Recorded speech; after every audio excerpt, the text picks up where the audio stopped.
Hello everybody, welcome back to Pan Edutainment.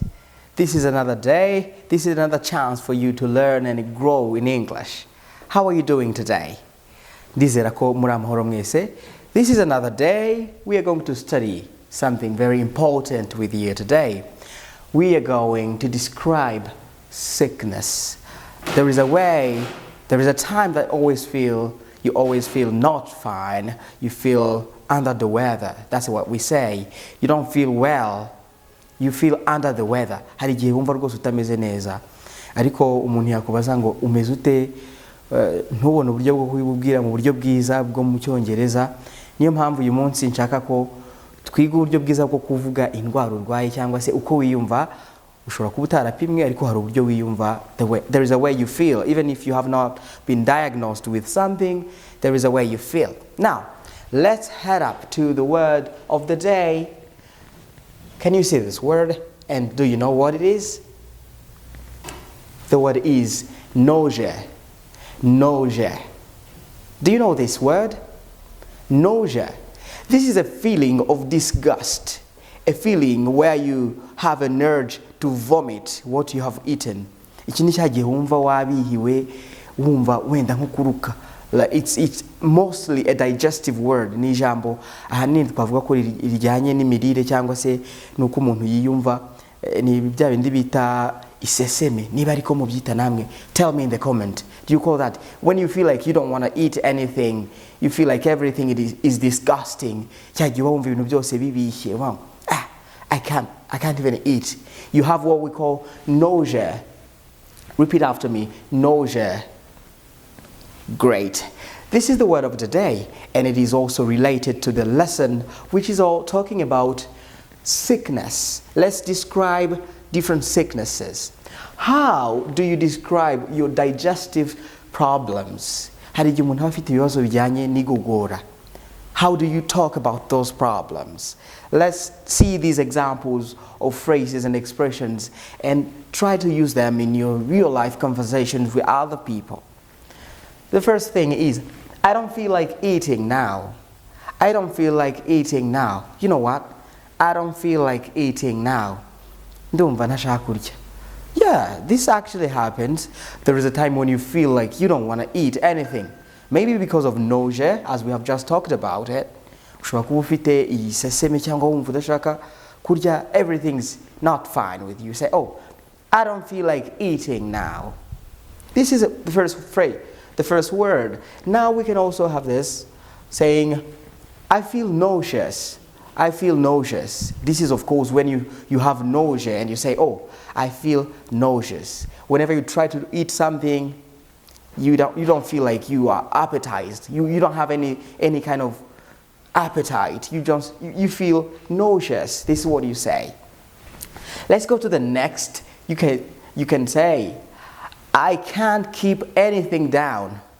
I can't keep anything down. Do you know what down? They are talking about your stomach.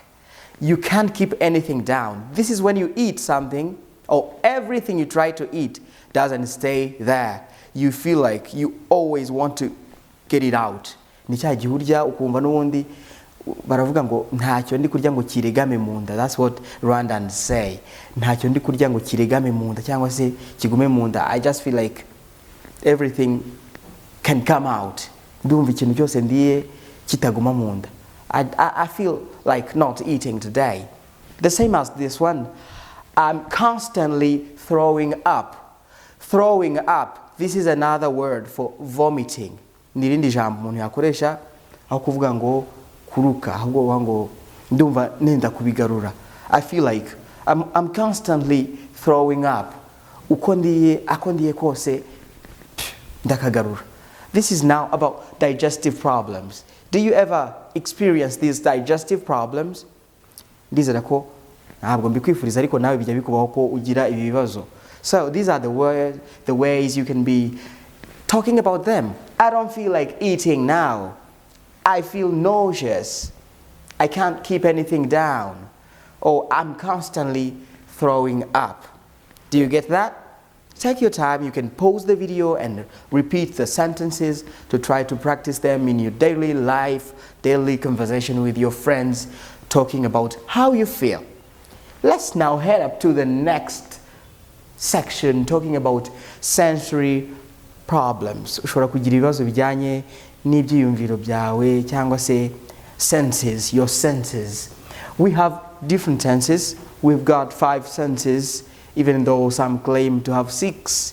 We have the sight, we have the hearing, we have the taste, and we have the touch. So we are going to look up to those senses and problems. Tugiye kureba ibibazo bijyanye n'ibyiyumviro. The first one, you can say, my ears feel full. Ushobora kuvuga ngo amatwi yanjye ndumva yazibye cyangwa se ndumva asa nkaho yuzuye. When you can't hear well, mu gihe utabasha kumva neza ukavuga ngo, oh, you know what, my ears feel full. Ndumva amatwi yanjye ntazi ibiyarimo. You can't hear well. Or you say, my vision is blurry. My vision is blurry. Nimo kuvuga ngo ndiho ndareba ibikezi. Ndi kureba ibikezi. That's a good Kinyarwanda for that. My vision is blurry. Iyo ureba neza ureba ukabona nturi kubona neza, like when you are dizzy, when you feel dizzy, nk'ifite isereri, you say, oh, what's that? I can't see well. Oh, my vision is a bit blurry. Ndabona ntareba neza, ni ibiki? Like you don't see well. You see, my vision is blurry. That's it. Now the next, you can say, my nose is blocked. Igihe utari guhumurirwa uravuga ngo ahari amazuru yanjye yafunganye. This may be because of flu or other kind of sicknesses. Ushobora kuba ufite grippe cyangwa se twita flu, and you say, my nose is blocked. Amazuru yanjye yafunganye, ntabwo sindi guhumurirwa, I don't sense anything, I don't smell anything. You say, my nose is blocked. The next, what about taste? Have you ever had malaria? Wari warwara malaria? Did you have this feeling that everything tastes bitter or sour? Wari wagira igihe wumva ibintu byose bibishye, everything's bitter and sour. You say, oh, my mouth tastes bitter. Ndumva mu kanwa kanjye habishye. This is an expression when you don't feel, you can say you also have nausea, as we said, but the best way to say, you say, my mouth tastes bitter. Ndumva nabihiwe. Ndumva mu kanwa kanjye habishye.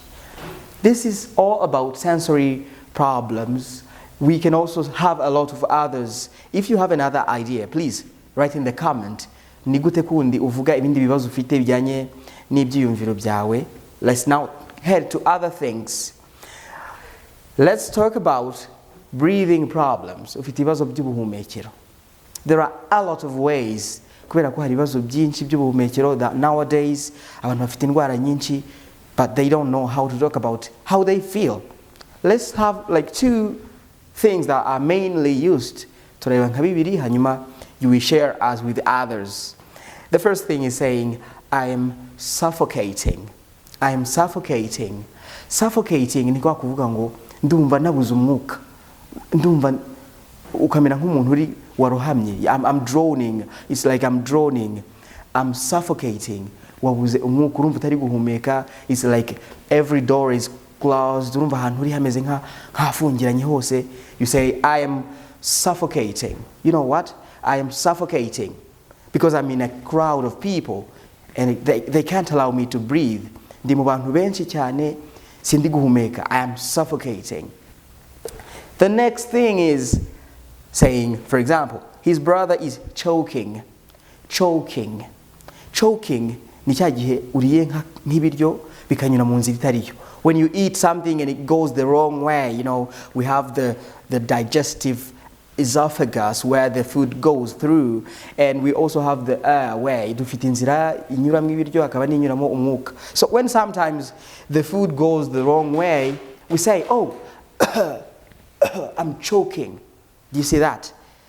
This happens especially to children. Abana nibo bakunda choking cyane. You say now, his brother is choking. Maybe he's eating rice or something. Choking. Okay, you have a lot of other words you can use to express breathing problems. Share more in the comment section if you have them. Thank you very much. Let's head to the end of the video, but now looking at how we generally introduce or describe illnesses. Tugiye kureba uburyo noneho bw'ingenzi cyangwa se uburyo bwo kuvugamo ko urwaye nyirizina. These were like symptoms, how twavugaga ibimenyetso, how you feel. You know what, I feel nauseous, I don't feel like eating, I'm suffocating. Ariko noneho tugiye kuvuga mu gihe uburwayi bwawe wenda ubuzi, how you say or how you know, you describe your illness. First of all, you say, I have something. Diseases, we have different diseases. You say, I have malaria. You know what? I have tuberculosis. You know tuberculosis? Mfite igituntu, ndwaye igituntu, ndwaye malaria, cyangwa se mu Kinyarwanda twakavuze ngo mfite malaria, ariko it's just saying ndwaye. In English we say, I have this.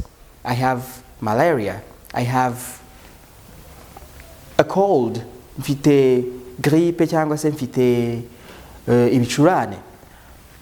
She has cold. She has a fever. Nuvuga ngo uri kuvuga noneho urabizi icyo urwaye utari kuvuga uko wiyumva gusa. You don't just say how you feel, you know what you have. You know what you're suffering from. So you have, I have this kind of illness. Start using that. The next thing is saying, I suffer from a kind of disease. Ndwara, iyi ndwara. This is when you're talking about something chronic. Yuri kuvuga ku ndwara wenda ihoraho cyangwa se ikunda kugaruka. You say, I suffer from this. Example, you say, when you say, I suffer from flu a lot of times, ndwara grippe igihe kinini cyane, you say, I suffer from it. When it is long term, igihe ari igihe kirekire bikunda kubaho. But when it is now, you say, I am suffering from this. I am suffering from malaria. I have this. These are different ways of saying that. Now, there is a time that a part of your body aches. Hari igihe igice cyawe runaka cy'umubiri kiba kikurya. Then this is what you want to say. My part of the body aches. This is, for example, saying, my stomach aches. Ndi kuribwa cyangwa se igifu kiri kundya. You can now put any part of the body in here. Like say, oh, my head aches. Umutwe urandya. Ache. Ache is a verb meaning pain. Ache ni kuvuga ngo ni ukuribwa cyangwa se if a certain body part aches. Iyo igice cy'umubiri kikurya uravuga ngo my eyes ache, for example. My amaso arimo arandya. Or you say, my eyes are itchy. Ndumva amaso yanjye, I feel like I can scratch. Ndumva nayashima. That's what we say. My back aches. You can complete this with every part of the body that you ache, that is aching. Ushobora kuzuza hano ukoresheje igice cy'umubiri cyose wumva ko kiri kukurya cyangwa se aho babara. My body part aches. My leg aches. My nose aches if it does. So, this is all about talking about how we feel, and we're going to conclude with this message. It's a relief message to you that are suffering from a disease or having a certain illness. Kuri wowe urwaye, I want to tell you this. Pain is present, not permanent. Uburibwe burahari uyu mwanya ariko ntabwo buzahoraho. So don't worry about being sick or ill. Pain is present, not permanent. Stay safe, stay healthy. See you next time. This is Teacher Gervais. Bye-bye.